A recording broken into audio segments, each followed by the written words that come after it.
Assalamualaikum Ustaz. Waalaikumsalam. Berkaitan dengan kirim Al-Fatihah, apakah Nabi ngirim Al-Fatihah untuk istrinya Siti Khadijah? Apakah Nabi ngirim Al-Fatihah untuk Ja'far saudara kembarnya? Apakah Nabi para sahabat kirim Al-Fatihah? Supaya kami paham Pak Ustadz.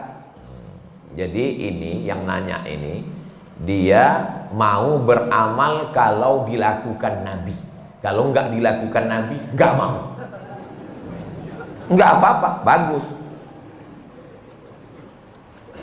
Ada seorang sahabat Nabi, bukan sahabat Abdul Somad. Dia sebelum tidur malam bertasbih alfa uqdah 2000 simpul. Diambilnya simpul tali 2000. Simpul tali 2000. Habis itu zikir subhanallah subhanallah subhanallah 2000 simpul. Sekarang saya tanya, bolehkah bertasbih 2000 kali sebelum tidur malam? Boleh apa enggak boleh? Sekarang balik pertanyaan ini. Pernahkah Nabi melakukannya? Enggak pernah. Kalau enggak pernah dilakukan Nabi, apakah boleh dilakukan? Tadi katanya yang boleh, sekarang enggak boleh.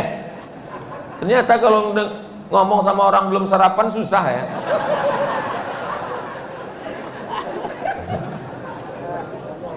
Oke, contoh kasus yang kedua. Ada seorang imam mazhab.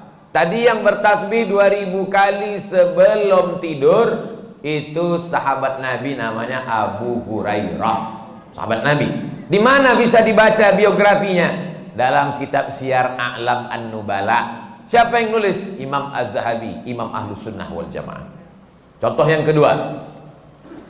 Da'autu lisyafi'i fi salati arba'ina sanah. Saya mendoakan guru saya Imam Syafi'i fi salati, dalam salat saya arba'ina sanah, 40 tahun. Rabbi firli wali walidayya wali Muhammad bin Idris Asy-Syafi'i. Bolehkah mendoakan Imam Syafi'i 40 tahun?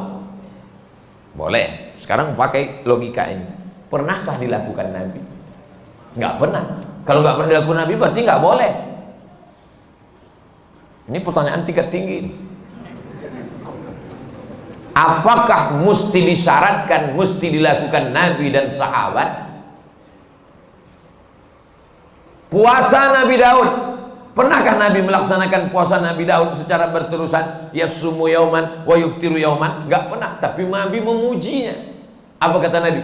Ahabbu saum ilallah saumi Daud. Puasa yang paling bagus adalah puasa Nabi Daud. Nabi tak pernah melakukannya. Jadi sunnah ada 3. Yang pertama sunnah fi'liyah, Nabi melakukannya. Yang kedua sunnah qauliyah, Nabi mengucapkannya tapi Nabi tak melakukannya. Ada jenis yang ketiga, sunnah takririyah, Nabi tidak melakukannya, Nabi tidak mengucapkannya, dilakukan orang lain, disetujui Nabi. Mana contohnya?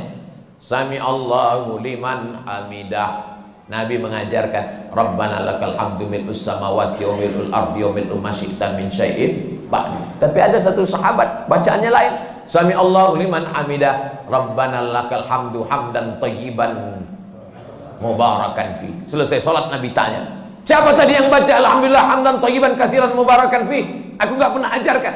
Aku ya Rasulullah. Apakah Nabi marah? Aku enggak pernah melakukannya. Kenapa kamu pandai-pandai buat doa itu? Kau masuk neraka jahanam. Apa kata Nabi? Apa kata Nabi? Ra'aitu bid'an wa salasuna malakan yabtadirun. Aku lihat 39 malaikat turun dari pintu langit ingin mencatat doa yang kau baca. Enggak pernah dibaca Nabi. Begitu juga dengan Allahu Akbar kabira. Diriwayatkan oleh Abdullah bin Umar bin Khattab. Nabi mengajarkan Allahumma ba'id baini wa baina khatayaya kama ba'adta bainal masyriqi wal maghrib. Sahih Bukhari. Allahu Akbar kabira ada juga dalam Sahih Bukhari. Nabi tidak pernah mengucapkannya. Siapa yang membaca itu? Sahabat. Allahu Akbar. Tiba-tiba ada sahabat di belakang. Allahu Akbar kabira walhamdulillahi katsira wa subhanallahi bukratan wa asila. Titik. Wajah tu wajhiyya itu iftitah lain. Selesai salat Nabi tanya, siapa tadi yang baca Allahu Akbar kabira? Ana ya Rasulullah. Apa kata Nabi? Futihat abwabus sama, terbuka pintu-pintu langit, malaikat turun mencatat doa yang kau baca. Ini jenis takriri. Makanya perbuatan kalau tidak dilakukan Nabi adalah bid'ah. Betul kata Imam Syafi'i, kalau dia bertentangan dengan syariah. Selama masih ada dalilnya, tidak bertentangan dengan syariah, maka dia tidak disebut bid'ah dhalalah, tapi dia disebut dengan mahmudah. Sekarang tentang mengirimkan Al-Fatihah kepada orang meninggal dunia, sampai apa tak sampai? Siapa bilang sampai? Memangnya yang udah meninggal tuh pernah ngasih tahu? Alhamdulillah titipannya udah sampai, makasih ya. Imam Ibnu Taimiyah punya murid namanya Imam Ibnul Qayyim Al-Jauziyah. Punya kitab namanya Kitab Ar-Ruh. Sudah diterjemahkan ke bahasa Indonesia 3 huruf, R-O-H, roh. Di situ diceritakan Imam Ahmad bin Ambal lewat di suatu makam. Ada orang baca Quran. Kata dia, berhenti, jangan kau baca. Lalu disebutkanlah sanad-sanadnya bahwa membaca Quran itu untuk orang meninggal dunia tidak terlarang. Tentang kitab roh ini tidak diragukan, karena ada seorang dapat gelar doktor gara-gara meneliti kitab roh. Namanya Dr. Bassam dari Kuwait.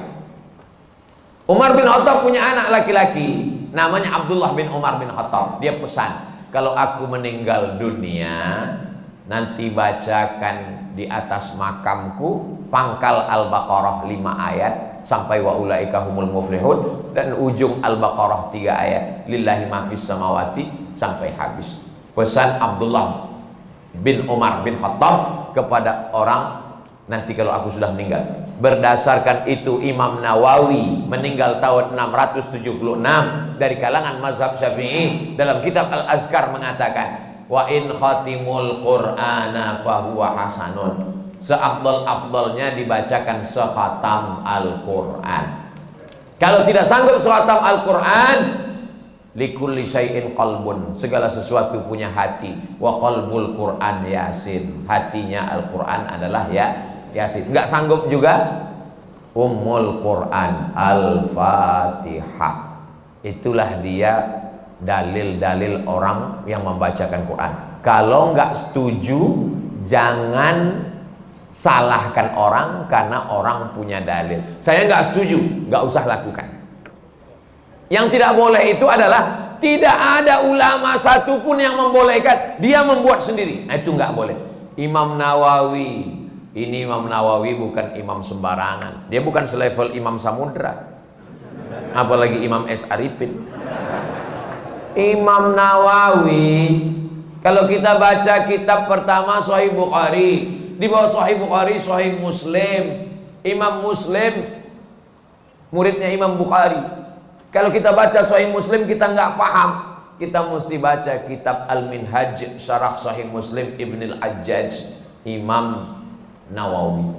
Imam Nawawi itu dalam kitab fikih, kitab besar Al-Majmu' Syarah Muhazzab, Raudatul Talibin wa Umdatul Muftin. Saya ngajar hadis arba'in, hadis paling sedikit kecil arba'in, Imam Nawawi. Hatam arba'in naik kitab Riyadus Shalihin, Imam Nawawi. Hatam Riyadus Shalihin naik lagi kitab Al-Azkar, Imam Nawawi. Membaca kitab Mustalah Hadis yang disyarah oleh Imam Suyuti, Tadribur Rawi, Syarah Takrib Nawawi. Imam besar. Apa kata Imam Nawawi? Mengomentari hadis tentang pelepah korma. Nabi membelah pelepah korma, ditusukkannya ke makam. Apa kata Nabi? Kalau tasbih pelepah korma saja sampai, apalagi bacaan Quran orang beriman. Nah, jadi pertanyaan ini memang simple, tapi ini ingin menggali dan menguji isi kepala Abdul Somad. Enggak apa-apa. Kalau nggak setuju, nggak usah lakukan, tapi jangan salahkan, karena nanti takutnya di akhirat ketemu dengan Imam Nawawi malu.